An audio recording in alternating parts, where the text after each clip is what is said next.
आज हम भक्तिमती कान्होपात्रा के जीवन प्रसंग को श्रवण करेंगे।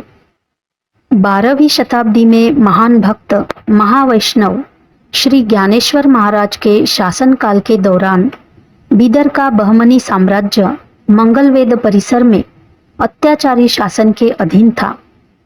ऐसे अत्याचारी शासन की अवधि के दौरान मंगलवेद में काली झील के पास भगवान महादेव का एक बहुत पुराना मंदिर है और उस मंदिर के बगल में श्यामा नाम की एक नर्तकी रहती थी।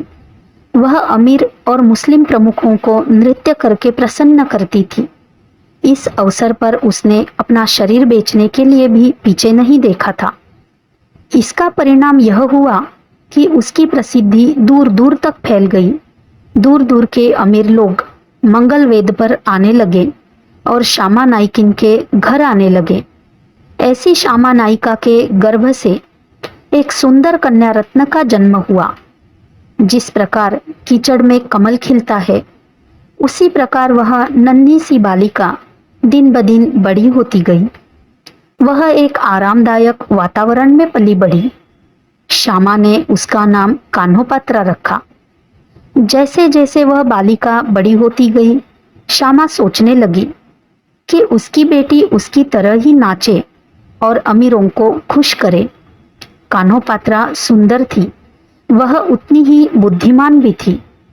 लोक कथाओं में तो यह कहा गया है कि वह मेनका अप्सरा का अवतार है। उन्हें बहुत कम उम्र में गायन और नृत्य में महारत हासिल थी। श्यामा के महल में एक ऐसा माहौल था जिसके चारों ओर यौवन के बल पर लोगों से धन इकट्ठा किया जाता था। माँ की जिद भी वही थी, लेकिन कान्होपात्रा के दिल में भक्ति की कली फूट चुकी थी।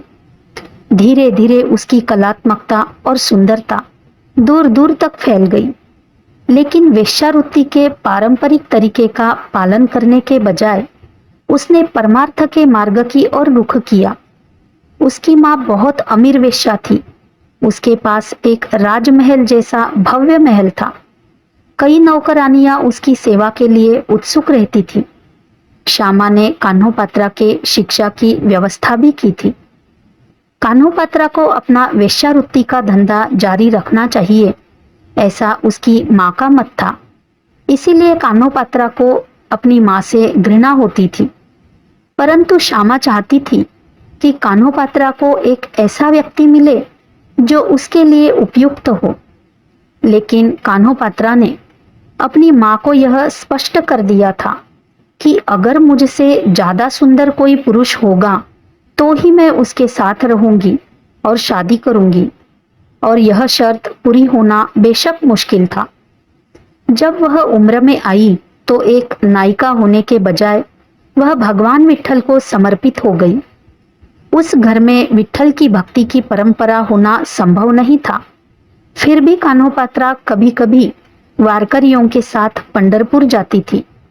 इसीलिए वह संत श्रेष्ठ ज्ञानेश्वर माउली से मिली और उनका साहचर्य प्राप्त किया।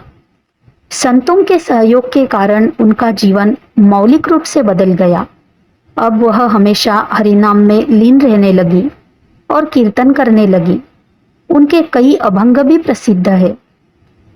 अब जैसे ही मंगलवेद के मेयर सदाशिव मालगुजार को उसकी सुंदरता का एहसास हुआ, उसने उसे पकड़ने के लिए अपने प्रमुख को मंगलवेद भेजा। कान्होपात्रा को जब यह पता चला कि बीदर सम्राट की हीन दृष्टि उस पर है, वह घर में ही विट्ठल के मंदिर में जाकर भगवान से प्रार्थना करने लगी ताकि उसकी शील की रक्षा हो सके। सम्राट के सेवक उसे पकड़ने के लिए घर गए। उस समय कान्होपात्रा ने भक्तवत्सल पांडुरंग के श्री चरणों की ओर दौड़ लगाई और अपना मंत्र जप बढ़ा दिया। कान्होपात्रा को अब चिंता होने लगी थी। कान्होपात्रा की माँ ने बीदर के सम्राट से कहा भी कि कान्होपात्रा शायद उन्हीं की संतान है, किंतु वासनावश मेयर सदाशिव मालगुजार मानने को तैयार नहीं हुआ और उसकी कुदृष्टि कान्होपात्रा पर बनी रही। दैव योग से वारकरियों का एक दल आषाढ़ी के अवसर पर भजन गाते हुए पंढरपुर जा रहा था। उस क्षण उसने अपने मन में अस्पष्ट विचारों की पुष्टि की। उनकी पुरानी नौकरानी हौसाबाई वारकरी थी। यह स्थिति ऐसी थी जैसे भगवान ने उसे उत्पीड़न से बचने का अवसर दिया हो। हौसाबाई के सानिध्य में उसने फटे पुराने कपड़े पहने और पंढरपुर के लिए प्रस्थान किया। उसका मन विट्ठल से जुड़ गया था।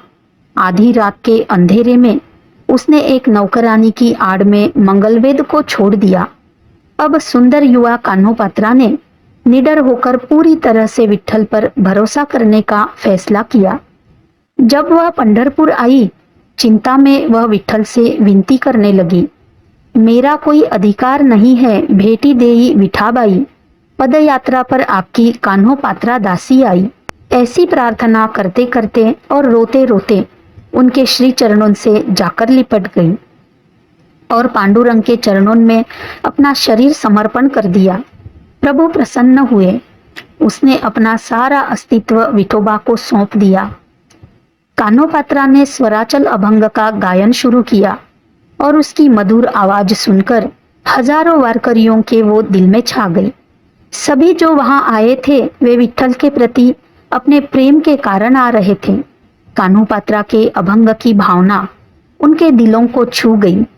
अब हौसाबाई ने कान्होपात्रा और खुद के लिए एक झोपड़ी बनाई।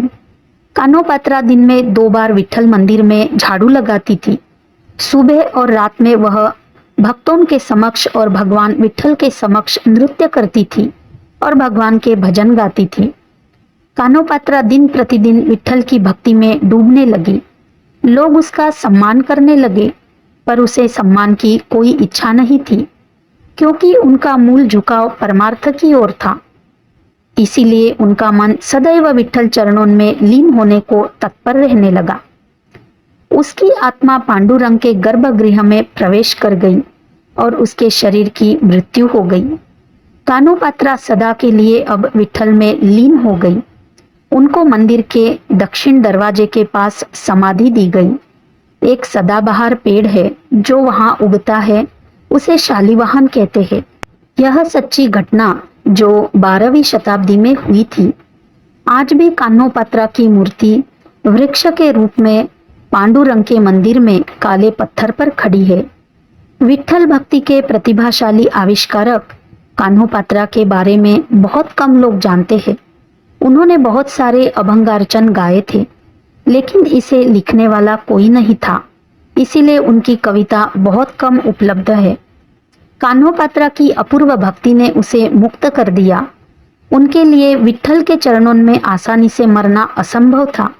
बिना परम भक्ति के कोई गुरु नहीं है, कोई परंपरा नहीं है, भक्ति का कोई माहौल नहीं है। ऐसी स्थिति में भी उसने अपनी भक्ति और समर्पण के माध्यम से ही भगवान को प्राप्त किया। इसीलिए कान्होपात्रा अद्वितीय है। उनकी भक्ति के कारण समाज भी उनके चरणों में झुक गया और उन्हें संत की उपाधि प्राप्त हुई।